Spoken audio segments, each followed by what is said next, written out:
আমার নিজের জীবনে চোখের সামনে ঘটা একটা সত্য ঘটনা বলি। হাসপাতালের করিডোরে কেয়ারটেকার ধরনের একটা লোক ছোটাছুটি করছে। বয়স 60-এর কোঠায়। এক পর্যায়ে লোকটা কান্নায় ভেঙে পড়ল। ধপ করে একটা চেয়ারে বসে পড়ল। আমি তার কাঁধে হাত রাখলাম। বললাম, চাচা, কি হয়েছে? আমার কথায় লোকটা হাউমাউ করে কেঁদে ফেলল। বলল, স্যার মারা গেছেন। আমি বললাম, ধৈর্য ধরুন, মানুষ তো সবাই একদিন মারা যাবে। উত্তরে লোকটা যা বলল তাতে আমি স্তম্ভিত হয়ে গেলাম। সাহেবের ছেলেমেয়েরা আমেরিকা কানাডায় থাকেন। সাহেবের মৃত্যুর কথা শুনে সবাই ফোন বন্ধ করে দিছে। এখন হাসপাতালের বিল 25 লাখ টাকা। সাহেবের লাশ আপনি কেমনি দাফন করবো? ঘটনাটা শুনে আপনি নিশ্চয়ই অবাক হলেন। অবাক হবার কিছু নেই, এরকম আরো অসংখ্য ঘটনা আছে। অন্যের সামনে মা বাবাকে কাজের লোক পরিচয় দেওয়া, তাদের তিরস্কার করা, মারধর করা, রিকশায় বসিয়ে রেখে চলে যাওয়া, মাঝরাতে রাস্তায় ফেলে দেওয়া, এসব পত্রিকায় প্রকাশিত খবর। হ্যাঁ, বাংলাদেশের খবর। আজকের পৃথিবীতে মা বাবা সবচেয়ে বেশি কষ্ট পান অপরিচিত মানুষদের কাছ থেকে না, নিজের সন্তানের কাছ থেকে। অথচ আল্লাহ তাআলা কোরআনে একাধিকবার মা বাবার সাথে কেমন আচরণ করতে হবে তা পরিষ্কার করে দিয়েছেন। আল্লাহ তাআলা সূরা আল ইসরার 23 এবং 24 নম্বর আয়াতে বলছেন, وَقَضَى رَبُّكَ أَلَّا تَعْبُدُوا إِلَّا إِيَّاهُ وَبِالْوَالِدَيْنِ إِحْسَانًا إِمَّا يَبْلُغَنَّ عِندَكَ الْكِبَرَ أَحَدُهُمَا أَوْ كِلَاهُمَا فَلَا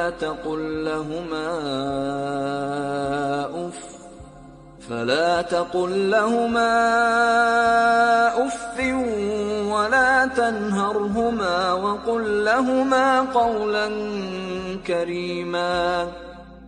আয়াতটির আংশিক অর্থ এরকম, মা বাবার সাথে উত্তম আচরণ করো।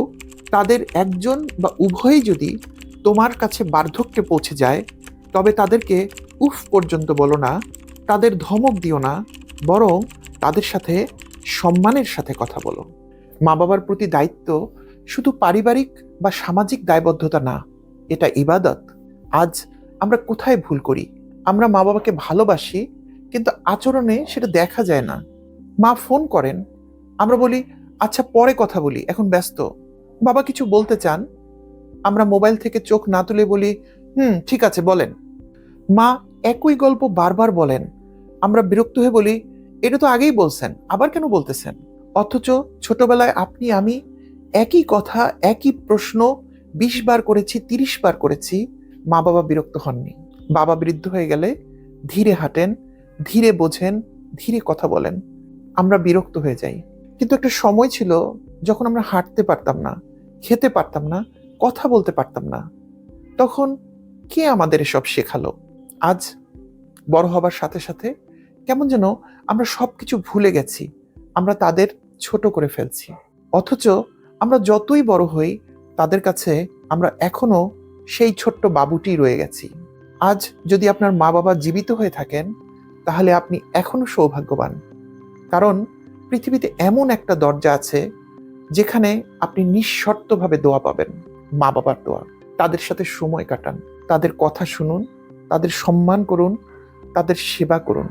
আর যদি আপনার মা বা বাবা বা দুজনেই পৃথিবী থেকে চলে গিয়ে থাকেন, তাহলে আপনার মতো দুর্ভাগা আর কেউ নেই।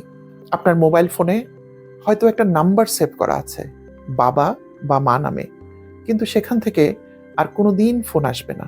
আপনার বাসার দরজা, সেখানে গিয়ে মা বলে ডাকলে আর কেউ উত্তর দেবে না, কেউ ছুটে আসবে না। তবে আল্লাহ বলছেন, একটা রাস্তা খোলা আছে। মা বাবার জন্য মন খুলে দোয়া করুন। বলুন, রাব্বিগ হামহুমা কামা রাব্বায়ানি সাগীরা। হে আমার রব, তাদের প্রতি দয়া করুন যেমন তারা আমাদের ছোটবেলায় আমাদের লালন পালন করেছেন। মা বাবার জন্য সাদকা দিন, তাদের বন্ধুদের সম্মান করুন, তাদের অসমাপ্ত কাজগুলো চালিয়ে যান। পৃথিবীতে মা বাবার মতো আপনার আপনজন, নিকটজন আর কেউ ছিল না, ভবিষ্যতেও থাকবে না। রামাদানের এই দিনে চলুন একটা প্রতিজ্ঞা করি, মা বাবাকে কষ্ট দিয়ে কোনো সফলতা চাই না, কারণ তাদের দোয়ার চেয়ে বড় সম্পদ পৃথিবীতে আর কিছু নেই। আমি জাভেদ পারভেজ বলছিলাম রেস্টার্ট ইয়োরসেলফ থেকে। আগামী দিন কোরআনের আর কোনো আয়াত নিয়ে কথা বলবো, যা হয়তো আমাদের জীবনকে বদলে দিতে পারে। ততদিন পর্যন্ত আপনারা যে যেখানে আছেন অনেক ভালো থাকবেন। আসসালামু আলাইকুম।